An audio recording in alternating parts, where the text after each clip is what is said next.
All right, so 2002 Sea Doo GTX DI, right? I looked online, read how to winterize this thing, and the manual says, you know, you should go in here and disconnect the water intake or whatever, and you see I got that all pulled apart. I generally do all my winterization of my boats, just everything. I figured it just couldn't be that hard because it only costs $100 and $110 if you take it in the dealership. But I wasn't really finding any really great description on how to do it, other than a couple videos, but it didn't really show you how to hook up to the port coming in the back. And there was like, they always say, oh, well, it's, you know, it's back here somewhere.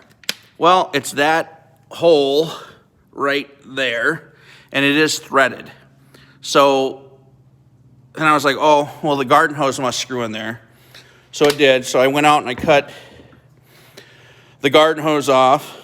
Well, it's winter anyway. It's October, but we got 12 inches of snow up here in Minnesota, unfortunately. So cut the garden hose off. That does screw right in there. So screwed that in there. And then most guys are like, oh, you need a water pump, you know, 30, 40 bucks. I just ran to Walmart. This is what they had. It was 10 bucks. You know, it requires batteries, but it works just fine. The white end actually fits perfectly into the hose. So all I did was 1 gallon of antifreeze, RV antifreeze, 1 gallon of water, put it in the 5-gallon bucket. After the hose was hooked up and threaded in there, fed the other end of the pump into here, started the machine first, and then turned the pump on.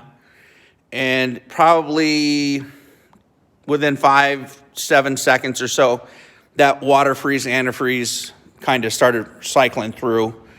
And then just caught it and filled it back in here after I was done. But the biggest thing is that hose. It does screw on. That's the port. No one's ever used a light that I could see. And then after I'm done, I'll go ahead and pull the spark plugs. I'll fog those, turn the motor over one more time real quick just to kind of rotate the cylinders. Make sure the battery's charged fully. Disconnect that. I'll take that inside for the winter time. And hook it up to a tender probably, I don't know, 2 times throughout the winter just to make sure that the battery stays good. That should be all that's required. I mean, that's all that's required with my boats. So hopefully that is all that's required with this.